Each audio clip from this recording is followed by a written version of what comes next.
From Kevin Williamson, the writer of Dawson's Creek and Scream, comes a new film that puts 3 students in a class by themselves, teaching Mrs. Tingle. What's the matter, Mrs. Tingle? Are you getting a little scared yourself?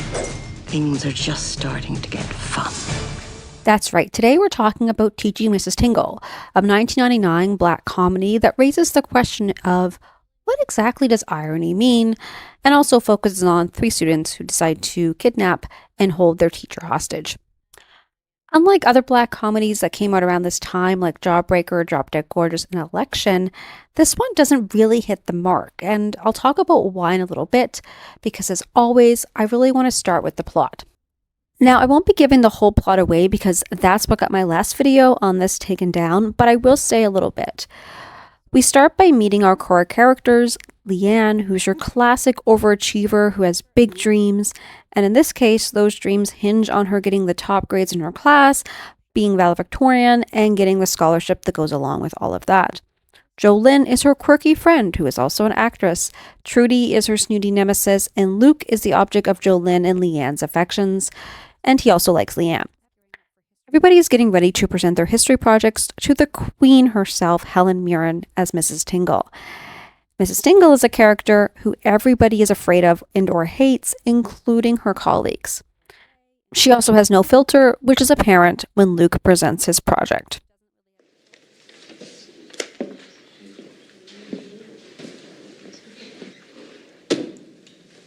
Plymouth Rock.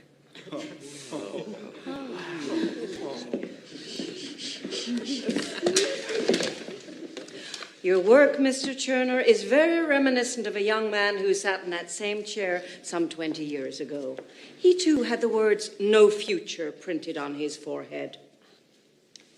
Give your father my best. For Leanne, she creates a journal of an accused girl in 17th century Salem during the witch trials. She has spent months on this project, and it looks pretty good from what I can see. Mrs. Tingle, on the other hand, doesn't like it and kind of belittles and berates Leanne in class. And then we also get our first discussion of irony when Leanne compares the then modern day to Salem, but Mrs. Tingle says that's not what irony is and tries to give her a definition. I am well aware of what irony is, Miss Watson. You, however, should consult your dictionary. Of course, I wasn't suggesting that it was... Irony is the opposite of what is or might be expected.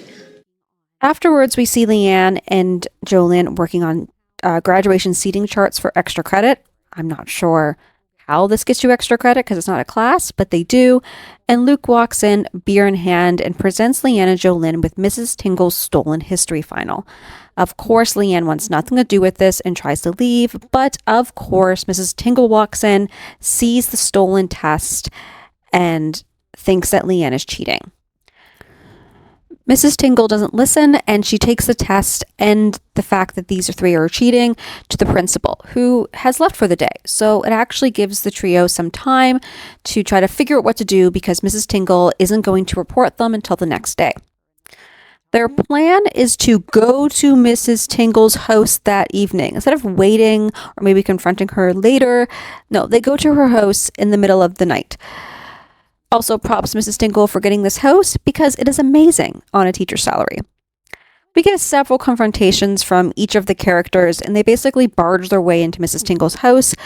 And there's some discussions and some arguments and a mishandling of another student's project, a crossbow. Someone in their class brought in a medieval crossbow, which is then accidentally fired and grazes Mrs. Tingle, who falls down unconscious. Now, I won't go too much further in terms of the plot, but I will say basically what goes on during the rest of the film is a battle of the wits, or as much of a battle of the wits as this film can have. There's a lot of manipulation, a lot of poor decision making on everybody's part, and numerous discussions about irony. There's this one, way back when Mrs. Tingle caught the trio. The smartest girl in school caught cheating. The irony of it all.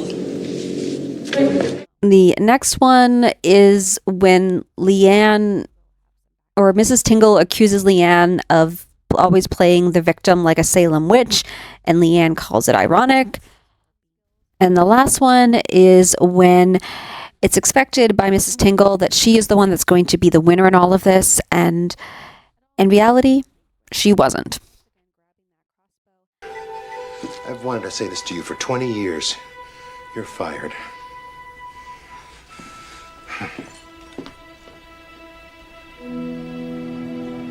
No, that's ironic. Well done, Miss Watts. Well, I don't 100% dislike or 100% like teaching Mrs. Tingle. I'm somewhere in the middle. It's one of those movies that I really loved when it first came out, but I was 11 and I just thought it was a really fun movie. I also really liked the actors in it at the time, like Katie Holmes and Barry Watson. So it was something that I watched over and over again. But as an adult, I come back to it and I'm like, well, maybe it's not as great as 11-year-old me thought. The acting is fantastic. Helen Mirren is top tier as always. And it comes from the mind of Kevin Williamson, who was the writer of Scream and creator of Dawson's Creek. So there were some changes during production related to two things. And I'm not sure fully where some of them are connected to. So I'm just going to kind of explain the ones I do know and then talk about the ones where I'm just kind of not sure where they fell in. So due to Columbine in the spring of 1999, the violence in this movie was toned down a little bit. The name of the movie was changed from Killing Mrs. Tingle to Teaching Mrs. Tingle. And the ending, one of the ending scenes where Trudy is hit with the arrow, originally the character does die, but they did a few reshoots and they had it that she doesn't due to what happened. There were a couple other things due to test screenings that didn't really work out. From what I can have read, apparently the audience didn't like the original ending, which saw like Mrs. Tingle, kind of being nicer to at least one person, her dog, and she's kind of relaxed and cuddling with her dog in her bed, kind of divested of all of the stresses in her life. That I guess the audience didn't like that ending. So the open-ended ending where we don't know really what happened to her is what they changed it to. They also at some point added in the graduation scene because apparently people wanted a happy ending for Leanne and friends. I'm not sure why they felt that the other ending didn't work, but there are those changes. There's also seemingly characters that are mentioned in the credits or given like starring Bill at the beginning of the movie that don't really have a lot to do or aren't really there. So there was a lot of cut stuff or rework stuff, I think, and I'm not sure what that reason was. But for example, Vivica A. Fox is given a credit in the opening scenes. She's only in one scene, and it's very random, and like she's a well-known actress, especially at the time. So it kind of seems like, maybe she had a bigger role at one point and they just cut a lot of the stuff, but I don't know. But I don't think all of these changes really had bearing on why this movie just didn't specifically work, at least for me. There is something else that I think is the main problem here.